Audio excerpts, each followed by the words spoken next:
Jacko here, welcome back for another episode of the Between Breaths podcast. I am in the Caravan of Love. For those watching on YouTube, you will see that, and I'm here today to talk and explain about the Snowdon 24 challenge, and particularly go into some detail as to how I have been training for running up and down a mountain to the height of Everest without actually running up a mountain to the height of Everest. I'll explain a little bit about what the Snowdon 24 challenge is about, why I'm supporting the Head for Change charity, why that's so, for some of you it'll be quite obvious as to why that is a charity very close to my heart and my head because of my brain injury. And also I'll break down some of the training that I've done to try and give you a little insight into that and help you with your own training and ideas for your training, how to integrate breath training into a specific protocol or specific periodization that you may have within your training, or simply just to mix up your training and add a little additional training stimulus by adding some training load through some resistance without breathing or some breath holding protocols that you know that I am a big fan of. So that's what you got to look forward to in this podcast. Now, a little shout out quickly to Kickback Coffee. You'll see here the Between Breaths was the special edition they did for the Ring of Fire. The Between Breaths edition was a 50-50 blend.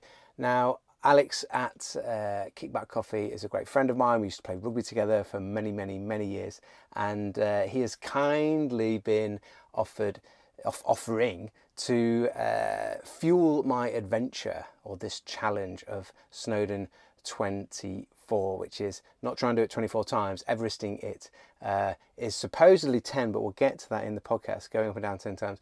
But fueling the adventure, and I won't be necessarily having the specific 50-50 blend, which is half the caffeine, so you can have double the coffee. I'm going to want to use caffeine to help delay the onset of fatigue, which has been shown in multiple studies on that. So I'll be fueling this adventure partly with caffeine from the beautifully fresh roasted Kickback Coffee. And thank you to Alex and his team at Kickback Coffee for that.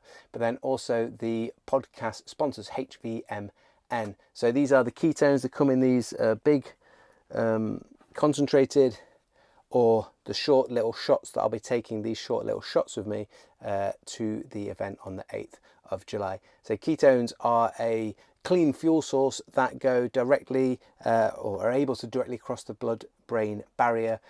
Fantastic to be used around brain health and concussion, but also as a energy fuel source during endurance sports. And that's what I've been doing the last 9 months of training, really been using the ketones, and they will be in my I'll have these little sachets as well. I'll put a few drops into literally into my drink sachet that will have the electrolytes in from LMNT as well. Shout out to them because they have been supporting too.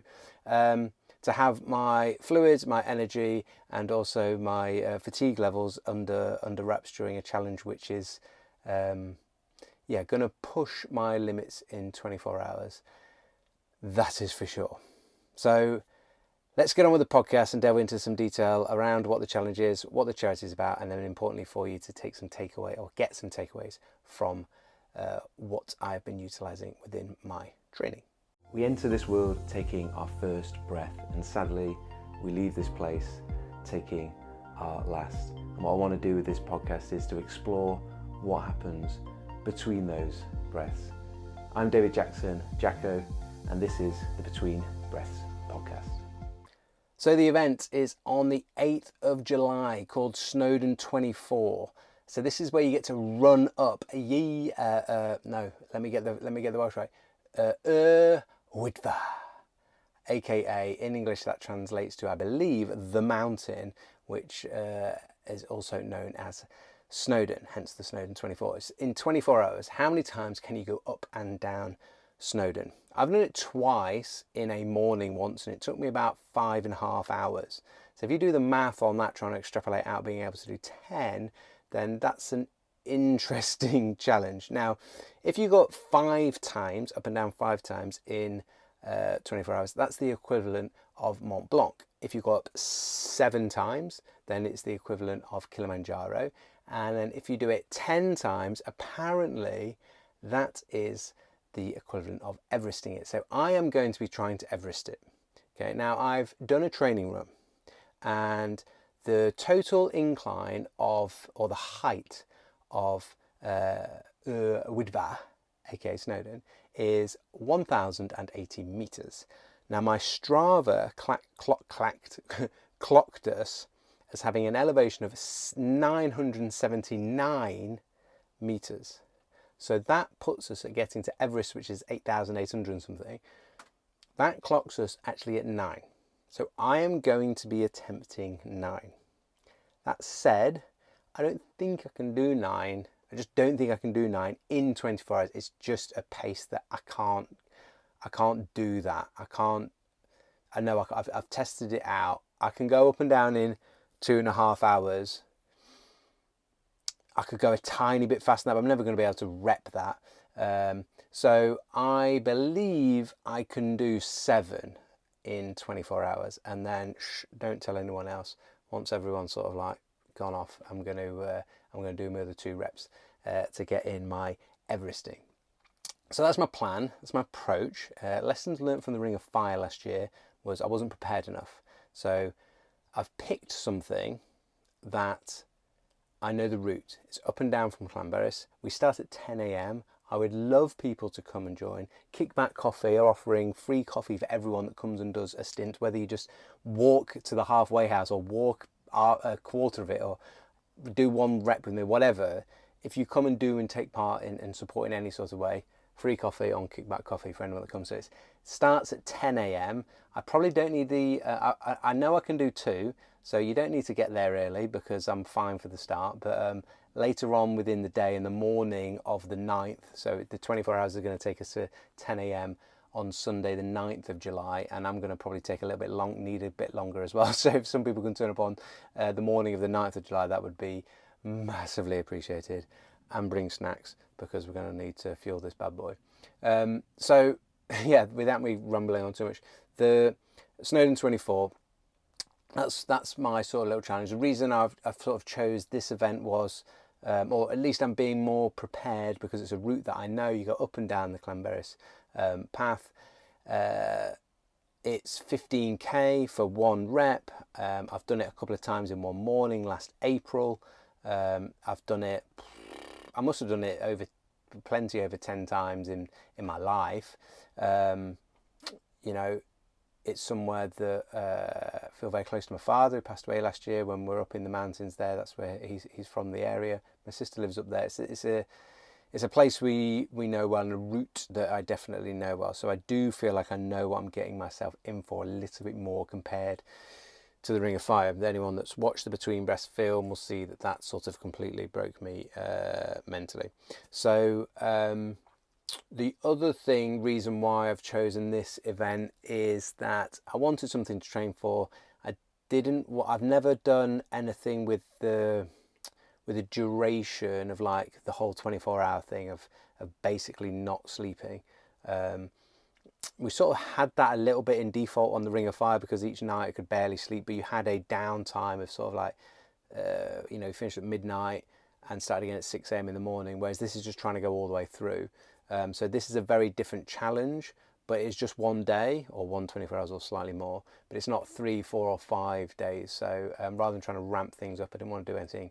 This will sound a bit silly, but I didn't want to do anything too crazy. But some of you will say that this is crazy, but I didn't want to do anything that's too crazy because ultimately, like, if things aren't going right, you know, just do 5. Just do the Kilimanjaro. That's not too bad, is it? Unless people are sponsoring purely based on being able to do the Everesting part. We'll rethink that. Anyway, that's a little bit of the psyche behind why I'm doing it. In terms of the charity, Head for Change is a charity that support both ex-footballers and rugby players that are affected from brain injuries from their career.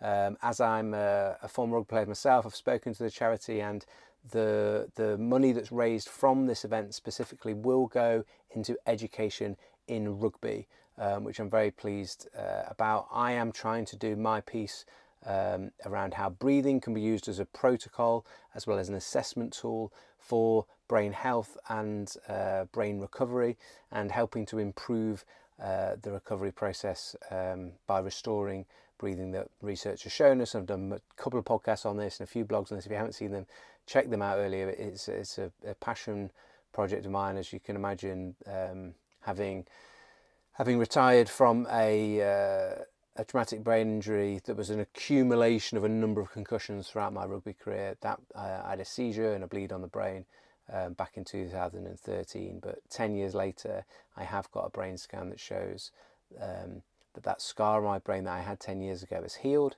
I know that my breathing, when I assessed it 5 or 6 years ago, was on a off the charts in terms of how poorly it had been affected. I wasn't aware at the time of that effect on the breathing, and so that whole piece is an education piece that I'm doing myself, and want to get it out there to help other people that are suffering with ongoing and long-term concussive and brain injury symptoms, where we're unaware of how much our breathing is affecting those symptoms. So it really can help with the symptoms, it really can help with the nervous system, and it really can help improve cerebral blood flow and oxygen supply to the brain, which is the key things we need in order to help that brain recover post-injury. So yeah, Head for Change. It was set up by ex-professional rugby players, so it's something that's just, yeah, it was an absolute no-brainer for me of wanting to do this challenge for that charity.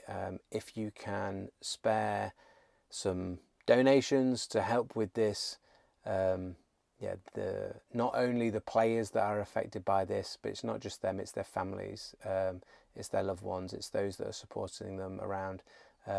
And also we need, finances help to pay for research to be done. I would love to see there be more stuff done specifically on some of the breathing protocols we have with the Oxygen Advantage and how they've improved brain health. I've seen it with myself, I've seen it with some clients that I've worked with, but it's just a handful of people. We would like to see this spread wider, and these things, research projects, they all need funding. So very, very much appreciate anything that you can donate, and you can understand why it's one that's so close to my heart and my head. And that's one very, if you can afford, it's a very simple way to support this challenge, support me, and support anyone that is involved with brain injuries and concussions. So the link will be in the profile or in the description of the podcast for making donations to the Just Giving page. So I really appreciate doing that. And what I also really, really want is, the thing I love about events is and challenging is people coming together. This is an event that's being done. There'll be plenty of other people there that are doing the event for their own reasons. This isn't an event that I've organised. I'm taking part in this event. But I would love to have people come there to support the challenge. And I think what I was very much excited about this challenge in particular is that you can just work at we're going up and down this, that you can go up the path just a little bit and come back down. Just give me some encouragement, give me some support. Mrs. Jacko will be there, but she said I ain't running up and down there 10 times or whatever stupid things you want to do. So I'm gonna need some help. I'm gonna need some friends and some support up there.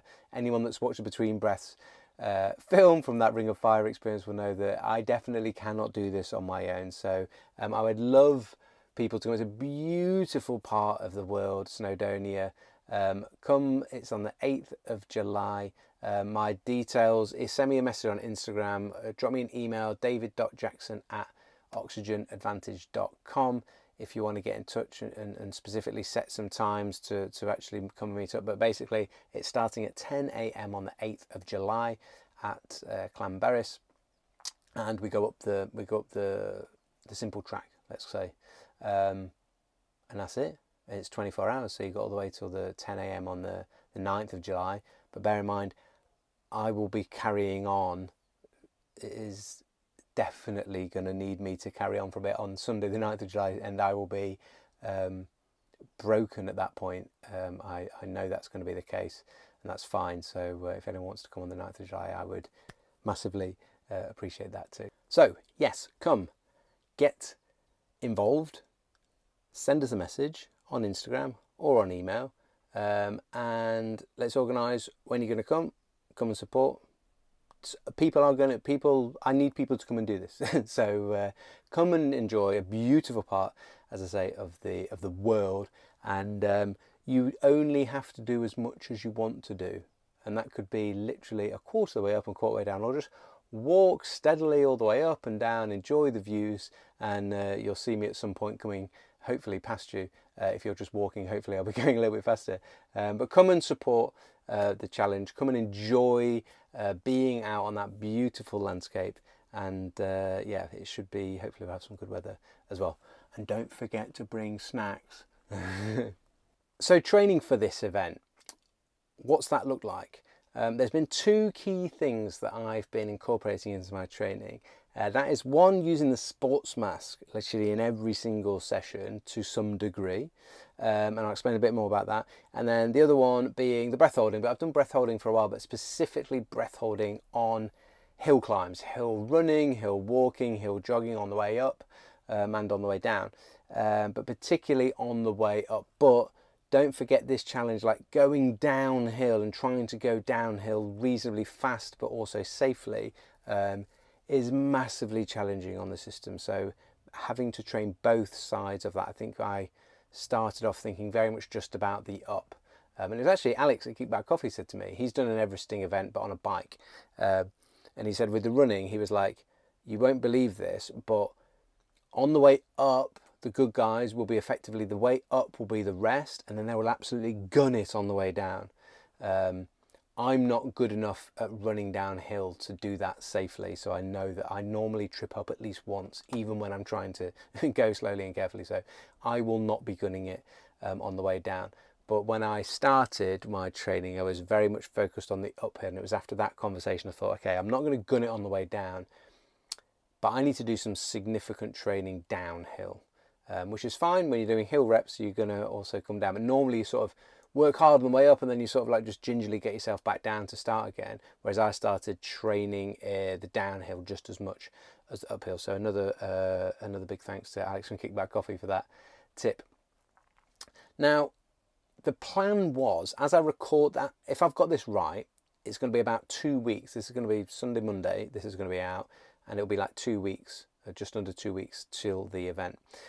I'm recording this at the beginning of June, and we were supposed to be moving house. Solicitor, pull your finger out. We're supposed to be moving house at the end of May. It's now the beginning of June, and it hasn't happened yet. Where we were moving, the reason I'm telling you this is because we were supposed to be moving to North Wales, about 4 kilometres from Snowdon. Wow, that would have been a good month of training, literally where we're actually going, like specificity of training, like go and run the route. So that hasn't been the case, which has hampered the training a little bit. So I've had to adapt things and take a slightly different approach, but I think there's actually more value in this approach to people, because just out where we're staying here in Huddersfield at the moment, family, there's a couple of decent hills. There's one hill that's like a long, slow, windy thing, about 1 kilometre or 900 metres up this way, and then there's a really short, sharp one that's probably only 100 metres or maybe even less the other side. And I've been working on, okay, I'm not going to be practicing climbing a mountain. That's just ridiculous. Haven't got one, and two, there's only so much of that you can do. That being said, we did go over for family birthday with my sister and stayed at hers, and we went and did Snowdon up and down in 2 hours 35 minutes. There's a bit of a test run, and felt reasonably good I was hoping it would have been how I felt afterwards, okay, but I was hoping, because last year I did it in 2.5 and I thought I'd have been able to go a bit quicker, so I was like testing out whether this training is working, but one thing that I definitely did benefit from was like I wasn't that particularly sore afterwards, and certainly being able to go again would have been fine for me. So I don't necessarily I was hoping I was going to go a bit faster, so one thing is like I need to ramp up training a little bit. Anyway, let's come into give you some takeaways for like what this training's look like. So I can't train the thing, and this is the same in any situation. You can't go and do the thing all the time because your just body can't cope with it, particularly if it's like an ultra style thing. But a takeaway for you, even if you're not into like long endurance events or anything, is like looking at how can I add a training load or stimulus from a breathing perspective onto something that I'm already doing. And that's exactly what I've done here. So I've got like 2 hills that are one really short one and one like slightly longer one, but it's still up and back is like just shy of 2k. The other one is like literally 100 meters or less. And so if I'm doing the shorter version, I make the training stimulus harder, and that in terms of I've been adding a weighted vest, and I would use more weight for the shorter hill and much smaller weight for the longer hill. And then I've got the sports mask, which has you can change the intensity of the resistance on it, and that resistance provides a challenge in terms of extra force that you need to create, extra resistance to both the inhalation and the exhalation muscles. The other thing about the sports mask is, in terms of improving CO2 tolerance, is the exhaled air that you breathe out pulls in the mask, and you have to rebreathe that in. Carbon dioxide in the normal air that we breathe in is 0.04%, so 0.04%.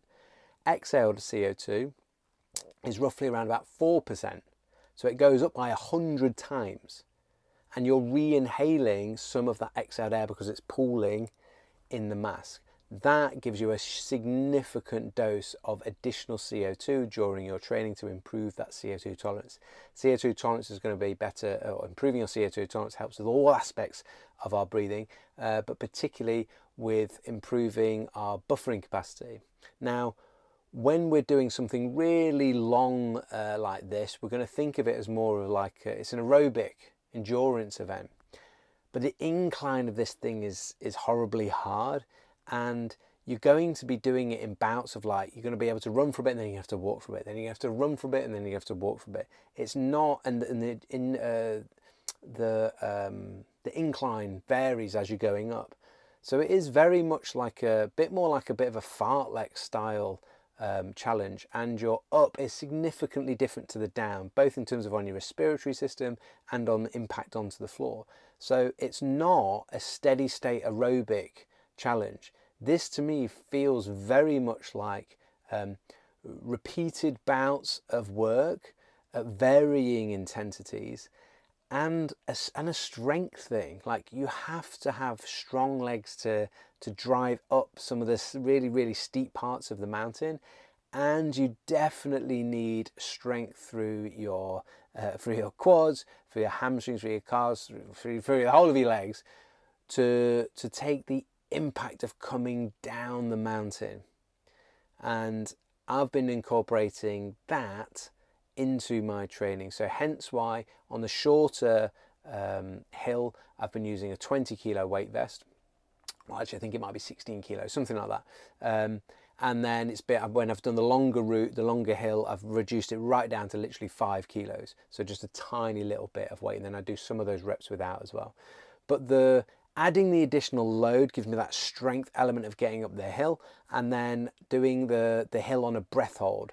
And this is the key thing I think you're going to be able to take away from this in terms of breath holding.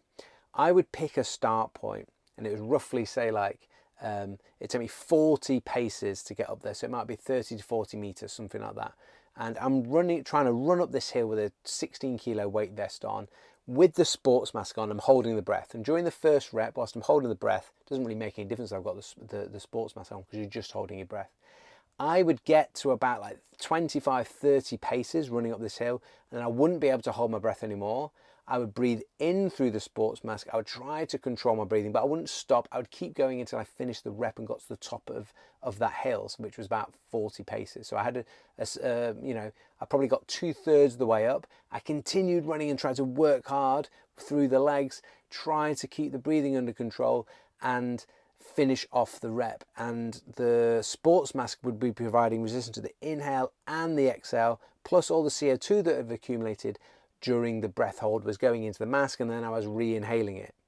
I would then work on coming down the hill, and I'd be thinking about trying to, yes, keep my breathing good in terms of the mechanics for the recovery, but I was thinking about my foot placement and how I'm trying to train that sort of plyometric effect coming down the hill with a little bit of additional load on me from the weight vest. So not trying to be like bouncing crazily down, but trying to build on that like strength element of like, can I stabilize? Can I rebound gently as I come down that hill? So training the bottom, not the bottom, training the downhill just as much as the uphill. But it was also the downhill was then my recovery, like breathing wise, respiratory wise, to then start then the breath hold again. So it might take me like 30 to 40 seconds to get back down the hill. That was my rest period, and then I would go again. And then those breath holds would gradually get more and more challenging. So rather than being able to do 30 paces at the start, I might only be able to do 25, then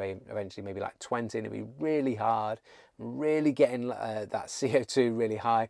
I haven't fully recovered from the rep before, and so I'm getting a strong dose of CO2.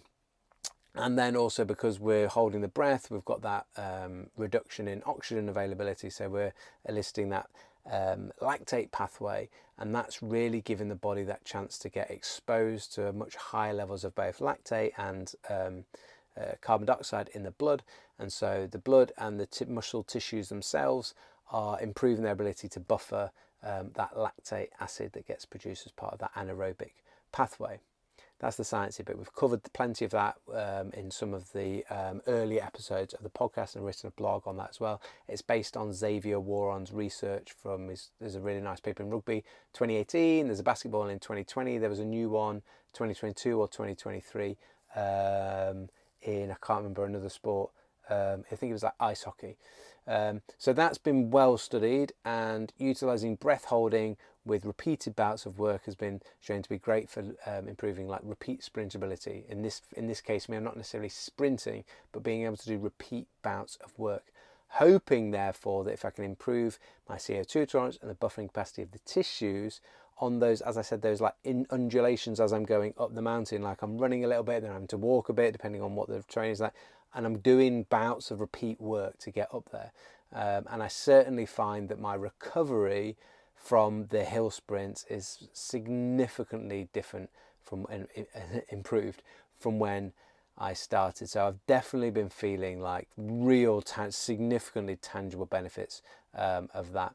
At the same time, feel like I've been working on the strength and the strength side of it, of being like strong for like multiple reps of things. So like I'm running up that hill with the weight vest, I'm doing loads of lunges up it. I'm not doing like max strength stuff. I'm not doing anything less than like 10 reps. I'm doing like 10 reps and way more, which some people might say, well, it's then endurance because you're doing over like 12 reps or whatever, but it's a strength endurance thing, and I'm adding a load that's getting me used to being strong in very movement and sport specific, or that's specific to this challenge. So it's going uphill and it's going downhill, and it's running base style movements, everything from literally running up to lunging and those types of patterns.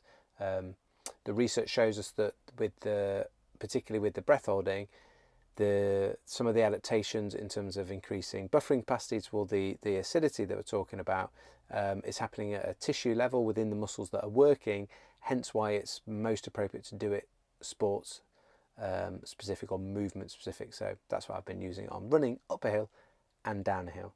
Now your job, if you want to incorporate some of these things and really improve your capacity to work at higher intensities for longer as well as recover faster, is to think about where could you add an additional breathing load to your training, whether that's a resistance thing with like the sports mask, or just choosing to do it nasally rather than mouth because your nose provides 50% more resistance than the mouth typically, or and utilizing breath holding in your training sessions. And that you can choose a distance or a time to try to hold your breath for during a set of something or a certain number of reps. But if you don't reach the number that you need to as the breath holds get a little bit harder, you can still continue and finish the rep or the set, you can finish the reps or the time or the distance or the duration, whatever it may be, but just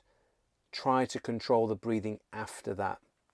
So don't be sort of constrained by or feel paralyzed by how am I going to integrate these breath holds into my actual training and actually my sessions. All of my breath holding at the moment has been completely done within the session that I'm doing. That's where I try to get all the professional athletes that I work with. We start off with introducing breath holding away from training, maybe walking, maybe jogging, maybe on a static bike, something quite simple, quite linear. But then we want to integrate it into the sports and the exercise and activities that you're doing. So if you do some like fitness as part of like a functional fitness thing, CrossFit on an assault bike or something, then like there's no reason why you can't use breath holding as for some of the sets or some of the reps within that. It's going to massively challenge your CO2 tolerance. It's going to massively improve your CO2 tolerance. It's going to massively improve your ability to do repeated bouts of work, to recover in between those sets. That's one of the bits the research has shown, that an improvement of reoxygenation of the muscle tissues that are working during the rest periods when we're utilizing breath holds after an exhalation during our training. So think about where could you do a similar type of thing, either your normal day-to-day training that you do, or you're working towards a challenge and you want to add a little bit of a training load from a respiratory perspective into your training to get more out of the sessions that you're doing. I think that's the overriding thing for me. Look, before I'd come across the breath holding, before I'd come across the oxygen, before I'd come across like providing resistance to your breathing, to help improve the strength of your diaphragm, your breathing muscles, if I was to take on a challenge like this, I'd have maybe used the weighted vest to add a strength load, but I would have just done my hill sprints without that training load in terms of a respiratory system. And I wouldn't have been getting as much out of this training block as I have done. So I feel that it's very clear that you can get more out of what you're currently doing by integrating some of the breathing protocols into your sessions, whether that's providing some resistance to your breathing, inhalation and exhalation, whether that's providing like an increase in CO2 by having that exhaled air pulled in a sports mask, or adding breath holding into some of your sessions. It's giving you an extra stimulus for your system to adapt to, and it will adapt and you will see the benefits. The final thing for me to say is just make it progressive. It's one thing I'm not normally great at, but I've been super slow and progressive with how I've integrated these things into my training. Apart from the very first time I got the sports mask, I was like, it's got this setting, it's like low or high on the front of it, and I was like low. I was like, I'll just put it straight on high the first time I use it. Put it on. We were literally running about 2k down to a beach. We were like camping and the beach was down. We was running down. I put this sports mask on, Mrs. Jacko was ahead, and I literally had to rip it off after about 500 meters. I felt like I was going to have a panic attack. And I was that was quite a while ago, a number of years ago. I didn't really know what I was doing, and my ego was still at play at that point. Not that it's not at play at this point either, but you know what I'm saying. And I now know that increase in CO2 that I was experiencing can literally trigger feelings of panic attack and anxiety for any of us when we reach that certain level. And I started it to demanding a setting on that sports mask. So always take it all progressively, whether that's with resistance to your breathing, whether that's adding some resistance to the training that you're doing, or whether it's integrating breath holding in. Get good at breath holding away from your exercise and your sport, and then start to integrate it in. And I guess if you need any help with that, you obviously ask me any questions on Instagram, or you can email me david.jackson@oxygenvantage.com.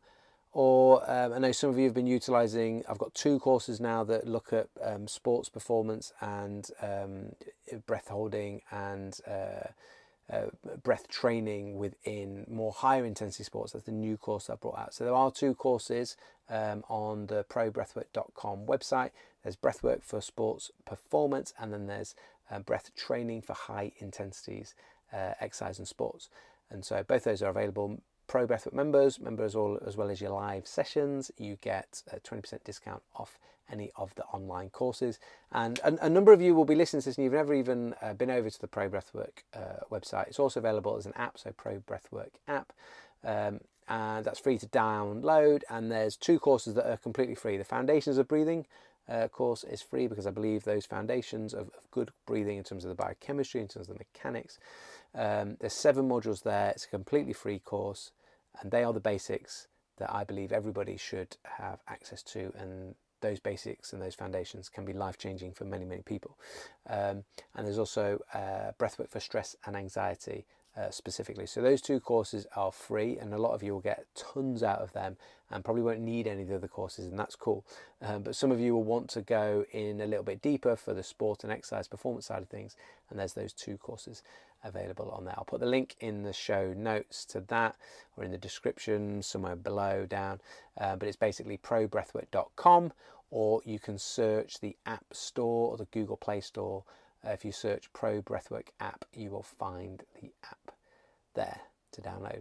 So please do head over and do that. And give us a review of the podcast if you haven't done yet. Obviously, that's very, very, very much welcome. And I'd love to hear from you what you thought of either this episode or the podcast just in general, and any of the other episodes, or if you have some guests you would like to have on. You've seen I've had some fabulous guests on recently, and I've got some great ones lined up too. But if you have any requests for guests, then maybe just drop us a message on Instagram, and I would love to try and get that set up. And finally, if you can come on the 8th or the 9th of July to Snowdon, help us out with this Snowdon 24. We're trying to do 24, Snowdon 24. Is that the right way around? Or is it that way around? There you go. That's the right way around, I think. Snowdon 24. And for those just listening, I'm trying to make the 2-4 sign with my fingers.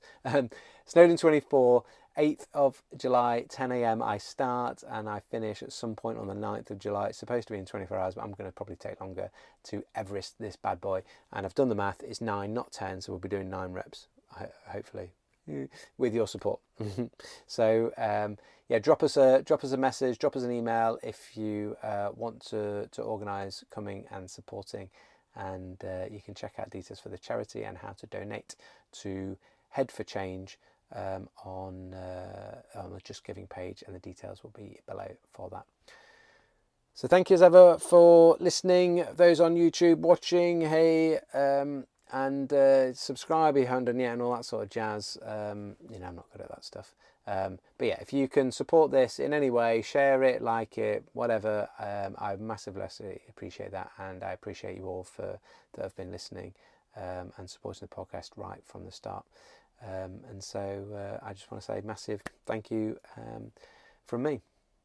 So there's not really anything else to say in this episode apart from see you at Snowdon or Wyddfa on the 8th and 9th of July.